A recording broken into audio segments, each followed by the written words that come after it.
Hello. In this video, I'll be discussing the elements of good tone production on the double bass. The bass is different than the other instruments in the string family in the way we think about tone production. The factor that impacts this the most is the difference in our rosin. Believe it or not, this tiny cake makes a big impact on how we think about sound. So with bass rosin, you've probably noticed by now that it is substantially stickier than your upper string alternatives, or it should be. If your bass rosin isn't sticky, you need to ask your teacher about it. So, good rosining is key to good tone on the double bass.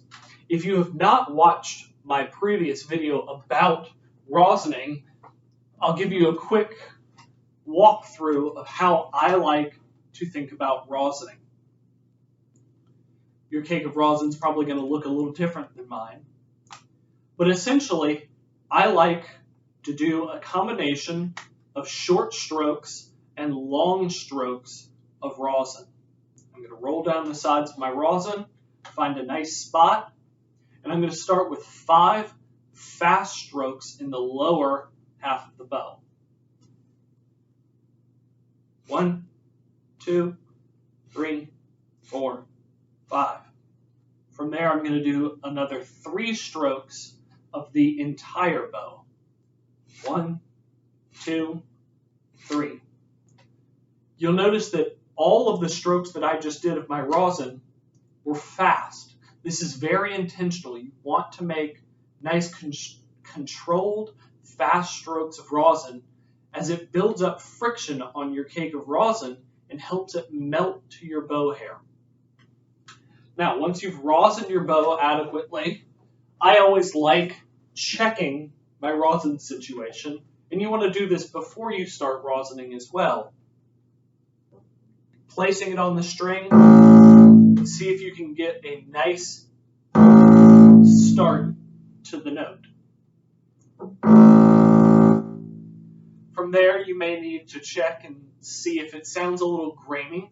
Look at your bow hair, and if there's any little chunks of rosin that are in there, just take your thumb and you can lightly brush them out. Now, don't rub your thumb up and down it. We don't want your finger oils to be all over the hair, but you can just lightly go through this to get any excess rosin chunks out. Now, for the double bass, we actually want to think about minimizing the length of our bow strokes if we want to keep a nice tone. Some of your orchestra teachers may have recommended that you use your whole bow all the time, but this is going to create an airy sound that is not really representative of what the bass should do. So I'm going to encourage you to not use the entire bow all the time.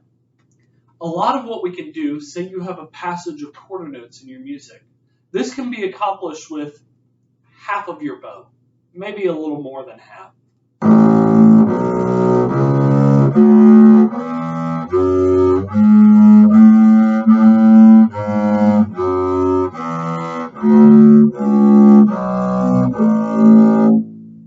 Okay, if I was going to do the same thing with the entirety of the bow, it's going to have a fluffy sound. Let's see if I can demonstrate this.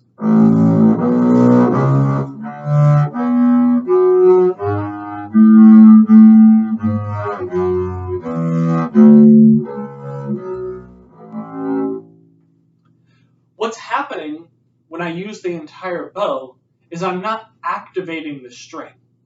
And this is one of the things that I check after I've rosined my bow. Activating the string means that when I place the bow on it, I can get a nice sound immediately.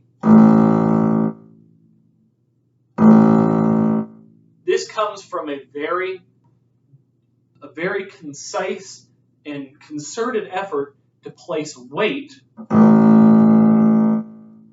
and distribute it slowly through a stroke.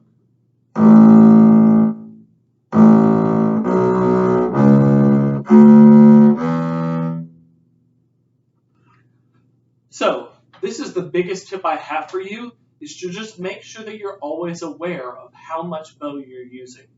With the right amount of rosin, you're not going to need to work very hard to create a nice sound. Good luck in your adventures of tone production.